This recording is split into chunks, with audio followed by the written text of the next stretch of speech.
దైవస్వరూపులైన మీ అందరికీ నమస్కారం. ఈరోజు మనం మన భారతీయ సంస్కృతిలోని విశిష్ట సంస్కారాలైన షోడశ సంస్కారాల్లోని నామకరణ సంస్కారం గురించి మనం తెలుసుకుందాం. ఈ నామకరణ సంస్కారం మామూలుగా శిశువు పుట్టిన తర్వాత మొదటి సంస్కారంగా చెప్పవచ్చు. జాతకర్మ అనేది కూడా ఉంది, కానీ ఇప్పుడు దేశకాలమాన పరిస్థితుల వలన అది జరగడం లేదు. ఎందుకంటే పిల్లలు పుట్టడం అనేది అంతా కూడా హాస్పిటల్స్లోనే జరుగుతుంది కాబట్టి ఇళ్లలో జన్మించడం అనేది చాలా తక్కువ, అసలు లేదని కూడా చెప్పవచ్చు ఇప్పుడు పరిస్థితుల్లో. కాబట్టి ఆ జాతకర్మ సంస్కారాన్ని కూడా పరంపూజ్య గురుదేవులు ఈ నామకరణ సంస్కారంతోనే జోడించి అద్భుతంగా రూపొందించారు.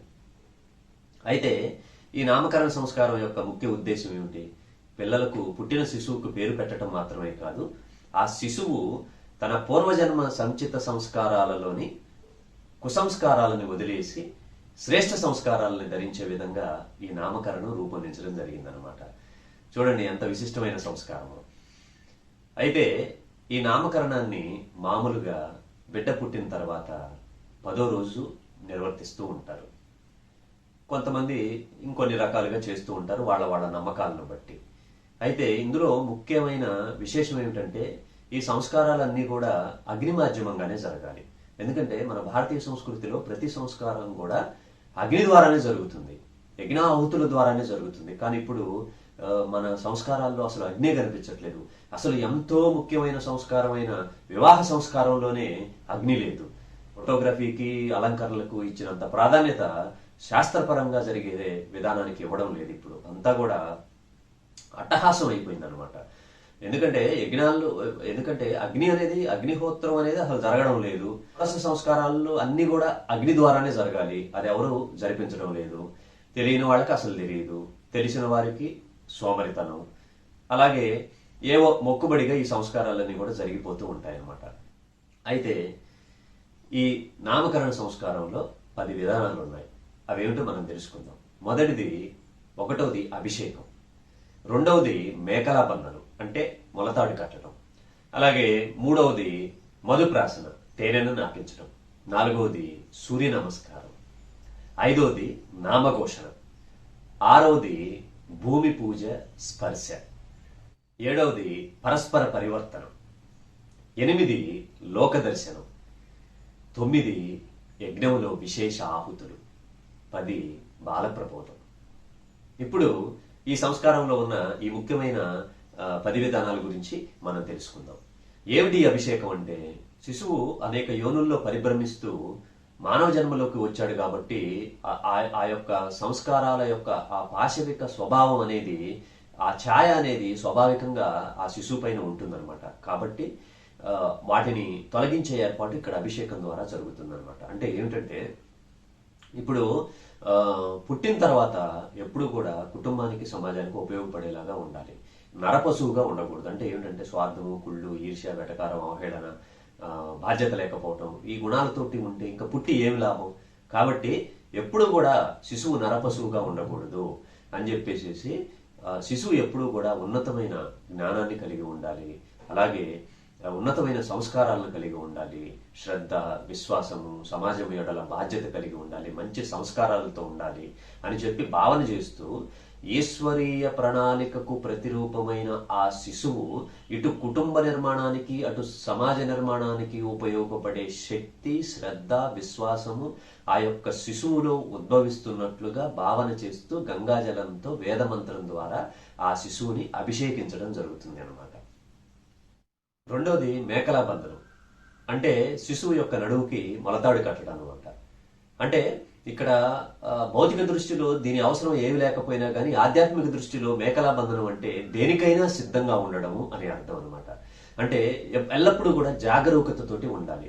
శిశువులో సోమరితనము, అభావము, అజ్ఞానము ఇలాంటివి ఉండకూడదు. ఈ భావన ద్వారానే మేకలా బంధనం అంటే మొలతాడు కడతారనమాట.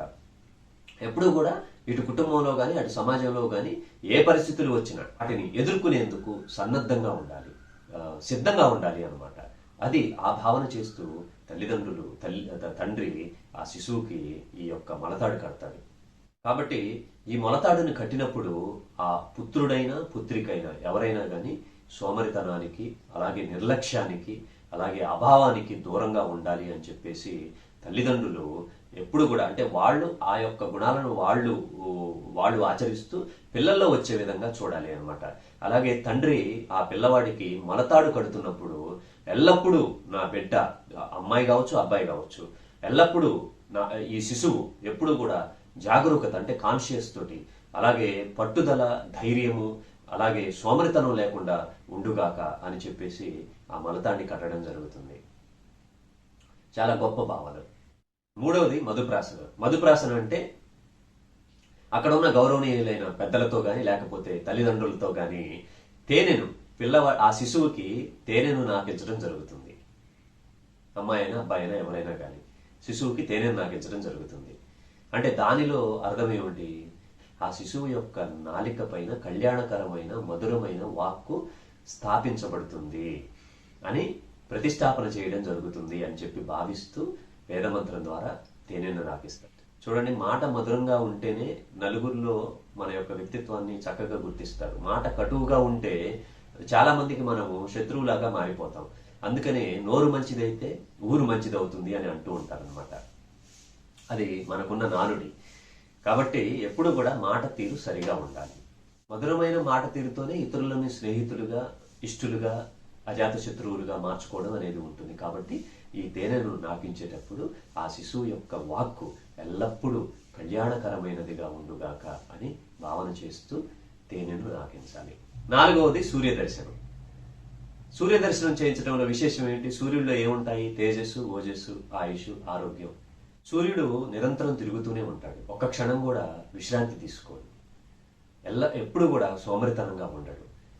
ఏదైతే ఈ ప్రపంచానికి వెలుగుని, వేడిమిని, అలాగే రోగనిరోధక శక్తిని ఇవ్వాలని ఏదైతే తన బాధ్యతను, ఏదైతే తన యొక్క సంకల్పాన్ని తీసుకున్నాడో ఆ సంకల్పాన్ని ఎప్పుడూ కూడా ఆయన మరవడు. తన యొక్క పని తాను చేసుకుంటూ పోతూనే ఉంటాడు.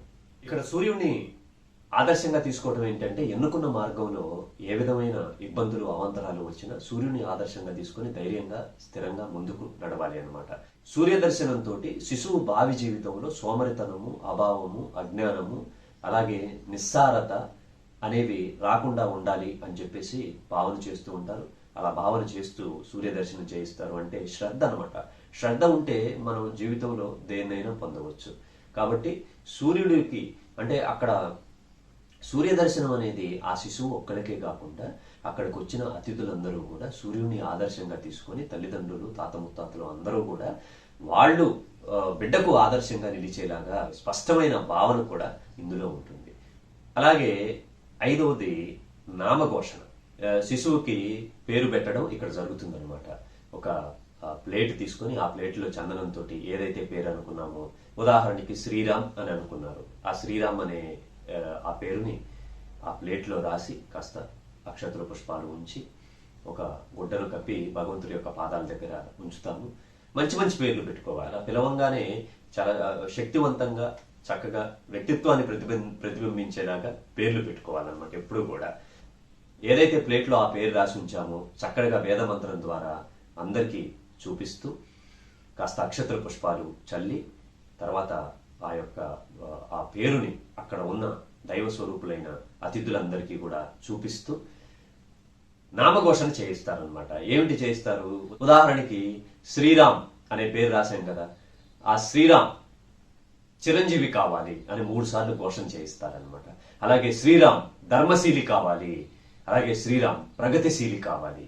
అంటే ఎప్పుడు దీర్ఘాయుష్తోటి ఉంటూ, అలాగే ధర్మాన్ని తప్పకుండా, అలాగే నలుగురికి ఉపయోగపడే విధంగా, ఇటు కుటుంబానికి, సమాజానికి ఉపయోగపడే విధంగా ఉండాలి అని ఆ శిశువు యొక్క పేరుతోటి నామఘోషణ చేస్తారు వచ్చిన అతిథులందరూ కూడా. తర్వాత ముఖ్యమైనది భూమి స్పర్శ. స్వస్తిక్ గాని, ఓంకారం గాని వేసి కాస్త అక్షతల పుష్పాలతో పూజ చేసిన చోట ఆ శిశువుని భూమి స్పర్శ చేయిస్తారు. ఎందుకు? చూడండి, భూమాతలో ఉన్న గుణాలేమిటి? మనం తినే అన్నం, వస్త్రం, దానం, జలం అన్నీ కూడా తల్లి నుంచి వచ్చాయి.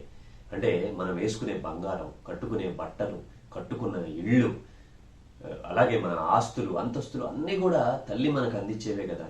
ఇంకా తల్లిలో ఎంతటి క్షమాగుణం ఉందంటే, బాధ్యతారాహిత్యంగా మనం చేసే చెత్త పనులు, మనం వేసే చెత్త చెదారం, అలాగే మన మలమూత్రాలు అన్నీ కూడా తన గర్భం పైన ఇముడ్చుకొని మనం కట్టుకున్న ఇల్లు, డ్రీమ్స్ అన్ని మన యొక్క స్వప్నాలు అన్నిటినీ కూడా తల్లి తన గర్భం మీద మోస్తూ ఉంది. ఇంకా తల్లిలో ఎంతటి ఔదార్యం ఉందంటే, ఒక క్రిమినల్ చనిపోయినా 6 అడుగుల స్థలాన్ని ఇస్తుంది, ఒక మంచివాడు చనిపోయినా 6 అడుగుల స్థలాన్ని ఇస్తుంది.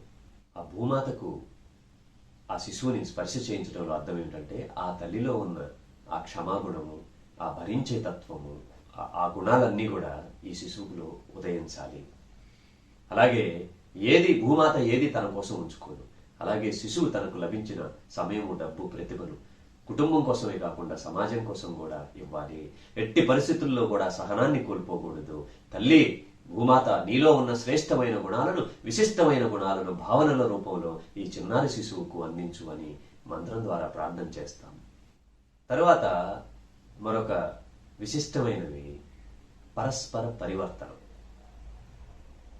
ఏమిటి పరస్పర పరివర్తనం అంటే, శిశువుని ఒకరి చేతుల్లోకి ఒకళ్ళు తీసుకుంటారు అనమాట. ఎందుకంటే ఇప్పుడు దాకా జరిగిన ఈ యొక్క నామకరణ సంస్కారంలో ఇప్పటి వరకు ఈ భూమి స్పర్శ కావచ్చు, నామఘోషణ కావచ్చు, అలాగే అతనిలో ఉన్న పూర్వజన్మ కుసంస్కారాలను పోవడం కోసం అభిషేకం చేయడం కావచ్చు, ఇవన్నీ జరిగాయి కదా. చక్కగా పరస్పర పరివర్తనం అంటే ఇందులో ఉన్న గుణాలు ఏవైతే ఉన్నాయో ఆ గుణాలన్నీ కూడా ఈ శిశువుకు రావాలి, ఆ దైవానుగ్రహం ఈ శిశువుకు ఎల్లప్పుడూ అందాలి అని తండ్రి మొదటగా బిడ్డను తన చేతుల్లోకి తీసుకొని తర్వాత అమ్మమ్మ, తాతయ్య, నాయనమ్మ వీళ్ళందరికీ ఇస్తూ, ఆ వచ్చిన అతిథుల్లో గౌరవనీయమైన వ్యక్తులు ఇంకా అందరూ ఉంటారు. ఆ బిడ్డని ఒకళ్ళ చేతిలో నుంచి ఒకళ్ళు తీసుకుంటూ దైవానుగ్రహం అతనికి అందుతుంది అని చెప్పేసి, ఈ బిడ్డ చక్కగా ఇటు కుటుంబ నిర్మాణం కోసం, అటు సమాజ నిర్మాణం కోసం ఉపయోగపడడం కోసం, చక్కటి సంస్కారాలతో పెరగడం కోసం తల్లిదండ్రులుగా మేము, అలాగే సామాజిక పరమైన బాధ్యతలను అతనికి తెలియజెప్పడంలో అక్కడికి వచ్చిన బంధుమిత్రులు అందరూ కూడా మేము ఎల్లప్పుడూ కూడా సహాయకారిగా ఉంటాము అని చెప్పేసి భావన చేస్తూ, ఆ పిల్లవాడిలో చక్కటి గుణాలు ఉద్భవిస్తున్నట్లుగా భావన చేస్తూ పరస్పర పరివర్తనం అంటే ఒకళ్ళ చేతిలోకి ఒకళ్ళు తీసుకుంటూ ఆ బిడ్డను ఆశీర్వదించడం జరుగుతుంది అనమాట. మరొక ముఖ్యమైనది లోక దర్శనం. అంటే ఏమిటి? శిశువుని బయటికి తీసుకువెళ్ళి మొత్తం లోక దర్శనం చేయిస్తారనమాట. అంటే పంచభూతాలు, మొత్తం పచ్చటి చెట్లు, చక్కటి వాతావరణము భావన చేస్తూ చూపించాలి ఆ శిశువుకి. ఎందుకంటే లోక దర్శనం చేయించాలి. ఎందుకంటే ఎప్పుడు కూడా శిశువు కోపస్థ మండూకంలాగా ఇంట్లోనే ఉండకూడదు, బావిలో కప్పల్లాగా ఇంట్లోనే ఉండకూడదు. కాస్త లోకం కూడా చూడాలి. పచ్చటి ప్రకృతిలోను, చెట్ల మధ్య ఆటపాటలతోనూ ఉల్లాసంతోనూ ఉండేలాగా తల్లిదండ్రులు పిల్లలకు అలాంటి వాతావరణాన్ని కల్పించాలి. సోమరితనంతోనూ, నిర్లక్ష్యంతోనూ ఎప్పుడు ఇంట్లోనే ఉండకూడదు అనమాట. ఎప్పుడు కూడా నలుగురికి ఉపయోగపడే విధంగా ఉండాలి. ప్రకృతికి ఎక్కువగా మీరు పిల్లల్ని అలవాటు చేశారనుకోండి, వాళ్ళ యొక్క మానసిక స్థాయి, వాళ్ళ యొక్క ఆలోచన విధానం చక్కగా పెరుగుతుంది. వాళ్ళ పరిధి విస్తృతం అవుతుందన్నమాట. చూడండి, కౌసల్యకు రాముడు, అలాగే యశోదకి అర్జునుడికి కృష్ణుడు విశ్వబ్రహ్మాండాన్ని సాక్షాత్కరింపజేశారు కదా, లోకదర్శనం చేయించారు వాళ్ళకి. అలాగే ఈ లోకదర్శనం చేయిస్తున్నప్పుడు కూడా పిల్లలకు, శిశువుకి లోకదర్శనం చేయిస్తున్నప్పుడు కూడా ఆ శిశువు ప్రకృతికి సంబంధించిన ఆ భావనలన్నీ కూడా తనలో ఇముడ్చుకున్నట్లుగా భావం చేయాలి. భావి జీవితం చక్కగా ప్రపంచ శాంతికి ఉపయోగపడే విధంగా ఉంటుంది అనే విధంగా భావన చేయాలి, లోకదర్శనం చేయించాలి. చాలామంది పిల్లల్ని ఎక్కువగా బయటికి తీసుకువెళ్ళరు. ఎప్పుడు కూడా పిల్లల్ని ప్రకృతి అంటే చెట్ల మధ్య, పొలాల మధ్య తిప్పుతూ ఉండాలండి. ఎప్పుడు కూడా ఆ సెల్ ఫోన్ గేమ్స్లోనూ లేకపోతే ఆ టీవీల ముందు కూర్చోబెట్టకూడదు పిల్లల్ని ఎప్పుడు కూడా. ఎందుకంటే తల్లిదండ్రులు వాళ్ళ పనుల్లో వాళ్ళు బిజీగా ఉంటారు. ఇక అసలు ఇప్పుడు ఉన్న పరిస్థితుల్లో అయితే చెప్పనవసరం లేదు. అసలు ఇక ఎవరు బిజీల్లో వాళ్ళు ఉంటున్నారు. పిల్లల్ని పట్టించుకోవడం లేదు. కాబట్టి పిల్లల్ని ప్రకృతి ఒడిలో ఉంచాలి. చక్కగా మంచి పచ్చటి ప్రదేశాల్లోనూ, జలపాతాలు, అలాగే చక్కటి పొలాల్లోనూ ఎప్పుడు వాళ్ళని తిప్పుతూ ఉండాలి. మట్టి వాసన అలవాటు చేయాలి పిల్లలకి. ఇదే లోకదర్శనం అంటే. ఇట్లా తిరిగిన పిల్లలు దృఢంగాను, చక్కగా ప్రాణశక్తితోనూ ఉంటారు. మరొక ముఖ్యమైన ఘట్టం ఏమిటంటే యజ్ఞంలో విశేష ఆహుతులు సమర్పించడం. ఈ విశేష ఆహుతులు సమర్పించడం అంటే ఏమిటి? అగ్నిని వెలిగించి ఈ శిశువు ఎప్పుడూ కూడా ఉజ్వల భవిష్యత్తుతోటి, అలాగే చక్కగా ధైర్యము, స్థిరత్వము, దృఢత్వంతో, అలాగే సోమరితనము, అభావము, అజ్ఞానం లేకుండా చక్కటి గుణాలతోటి ఉండాలని అగ్నిలో ఆహుతులు ఇవ్వడం జరుగుతుంది. పాయసము మరియు 33 రకాల హవన మూలికలతో ఉన్న హవన పొడిని, ఈ రెండింటిని కలిపి చక్కగా వేదమంత్రం ద్వారా 5 ప్రత్యేకమైన ఆహుతులు ఇవ్వడం జరుగుతుంది. ఏం భావన చేస్తారు? పిల్లవాడిలో ఎప్పుడు కూడా జాగరూకత, ఎట్టి పరిస్థితుల్లో కూడా ధైర్యం కోల్పోకుండా ఉండే ప్రాణశక్తి, అలాగే అతనిలో ఉన్న తేజస్సు, ఓజస్సు, ఆయుష్ కుటుంబ నిర్మాణం కోసమే కాకుండా సమాజ నిర్మాణం కోసం ఉపయోగపడాలి అని భావన చేస్తూ అగ్నిలో ఆహుతులు ఇవ్వడం జరుగుతుంది అనమాట. ఇక చివరిగా బాల ప్రబోధం. ఇది ఆచార్యులు చేస్తారు. అంటే చెవిలో ఒక మంత్రాన్ని చెప్తారనమాట శిశువు చెవిలో. అంటే శిశువు కేవలం శిశువుకు లాలన, ప్రేమ ఇదే కాకుండా ఉద్బోధన కూడా అవసరం. అంటే శ్రేష్ఠ సంస్కారాలు ఆ శిశువులోకి రావాలి. అంటే దీనికి ఇప్పుడు ఈ ఉద్బోధన అంటే కేవలం మనకి భాష అనేది వస్తుంది, అంటే భాష ద్వారా వ్యక్తీకరించడం అనేది. కానీ ఇక్కడ ఒక భాషే కాదు, శిశువుకి భాష అర్థం కాకపోయినా కానీ ప్రేమ, స్పందన, లాలన ద్వారా, తల్లి యొక్క విచార తరంగాల ద్వారా ఎటువంటి విశిష్ట సంస్కారాలైనా మనం పిల్లలకి ఇవ్వచ్చు అనమాట. ఈ బాల ప్రబోధంలో ఆచార్యుడు బాలకుని ఒడిలోకి తీసుకొని ఓం శుద్ధోసి బుధోసి అనే మంత్రం చెప్తూ ఆ మంత్రాన్ని ఆ శిశువు, అమ్మాయి కావచ్చు, అబ్బాయి కావచ్చు, ఎవరైనా కావచ్చు, వాళ్ళు భావనాపూర్వకంగా ఆ మంత్రాన్ని వాళ్ళు హృదయంగమం చేసుకుంటున్నారని భావన చేస్తూ అతని యొక్క భావి జీవితం కుటుంబానికే కాకుండా దేశానికి కూడా ఉపయోగపడే విధంగా ఉంటుందని, సంపాదించే శక్తులు, సమయం కావచ్చు, డబ్బు కావచ్చు, ప్రతిభ కావచ్చు, ఇటు కుటుంబ నిర్మాణం కోసం అటు సమాజ నిర్మాణం కోసం ఉపయోగపడుతున్నాయని భావన చేస్తూ చక్కగా ఆ దివ్య వాతావరణంలో, ఆ దేవతల యొక్క సమక్షంలో, అలాగే అతిథులుగా వచ్చిన దైవ స్వరూపులందరి యొక్క దివ్య ఆశీస్సులతోటి ఈ నామకరణ సంస్కారం ముగుస్తుంది. చూడండి ఎంతటి విశిష్టమైన సంస్కారం. ఇలా సంస్కారాన్ని అగ్ని మాధ్యమంగా చేయించుకుంటే దానికి ఒక అర్థము, పరమార్థము ఉంటుంది. ఇదం నమః. ఈ వీడియో మీకు నచ్చినట్లయితే లైక్ చేయండి, షేర్ చేయండి, కామెంట్ చేయండి. మరికొన్ని అప్డేట్స్ కోసం పక్కన ఉన్న బెల్ ఐకాన్ నొక్కండి. ప్లీజ్ సబ్స్క్రైబ్ అవర్ ఛానల్ ఇదం నమః.